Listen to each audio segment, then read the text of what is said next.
रुक करते हैं मुरादाबाद का, जहां पर आर्यवीर सम्मेलन में मुख्यमंत्री योगी आदित्यनाथ पहुंचे हुए संबोधित कर रहे हैं। प्रेरणा दी थी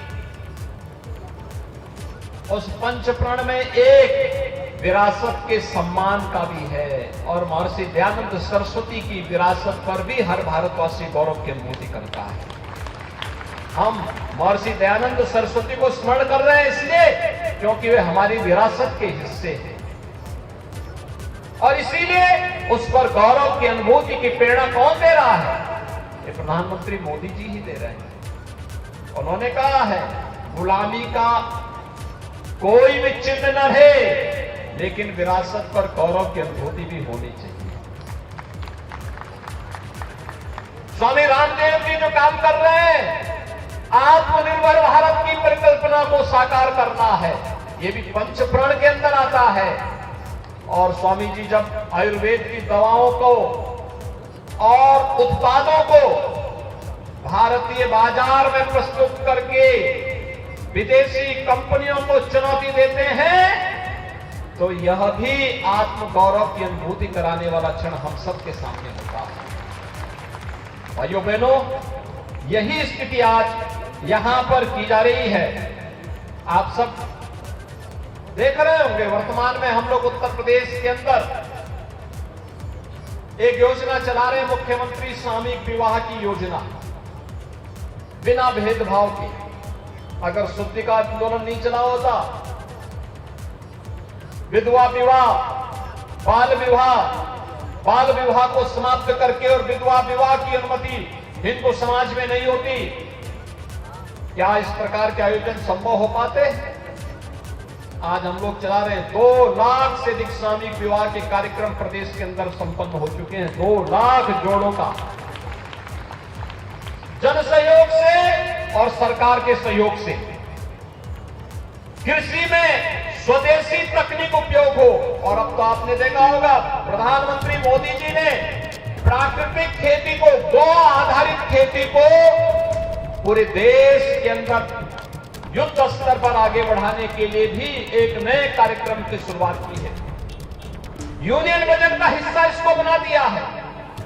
अकेले उत्तर प्रदेश के अंदर हम लोग 1,10,000 हेक्टेयर खेती में हम लोगों ने प्राकृतिक खेती प्रारंभ कर दी है। अगले 1 वर्ष के अंदर 1 लाख हेक्टेयर खेती को फिर से इसके साथ हम जोड़ने की कार्रवाई को आगे बढ़ा रहे हैं। यानी विष मुक्त खेती में विष से मुक्त खाद्यान्न तो पैदा होगा ही होगा, हमारी गौ माता की रक्षा भी उसी में छुपी हुई है, उसी में गौ माता की रक्षा भी होगी।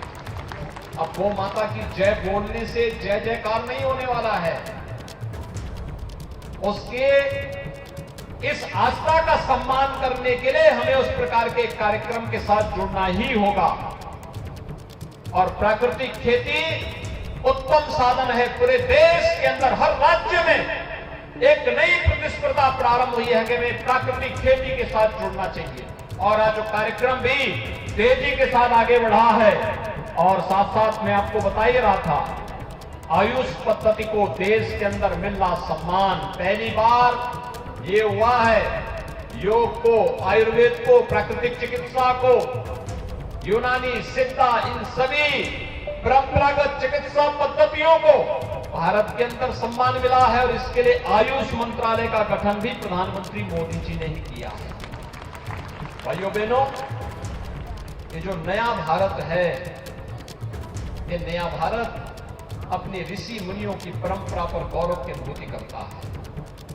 ये नया भारत हमें केवल एक सैद्धांतिक ज्ञान तक ही सीमित नहीं रखता है। ये नया भारत तो हम सबको एक और माता भूमि पुत्रोहम पृथिव्या के इस पवित्र भाव के साथ हम सबको जोड़ता है, तो दूसरी तरफ इसको हम अपने व्यवहारिक जीवन में कैसे अंगीकार कर सकते हैं, इसकी भी एक नई प्रेरणा हमें प्रदान करता है। और आज हम सबको इस बारे में ध्यान रखना होगा कि हम सब जब संस्कारवान होंगे, अपनी मातृभूमि के प्रति जब हमारे मन में एक भावनात्मक लगाव होगा, अपनी विरासत के प्रति सम्मान का भाव होगा, आत्मनिर्भर भारत की परिकल्पना को साकार करने का एक जज्बा होगा तो परिणाम अपने आप ही सामने आएंगे। और परिणाम को प्राप्त करने के लिए परिक्रमा नहीं, पुरुषार्थ की आवश्यकता पड़ती है, पुरुषार्थ। और उस पुरुषार्थ के लिए आप सभी आर्य जनों का आह्वान करूंगा मैं, आप सभी प्रदेश के अंदर इस सकारात्मक भाव को आगे बढ़ाने में ऋषि परंपरा के इन सभी भावों का प्रचार प्रसार करने में अपना योगदान दें।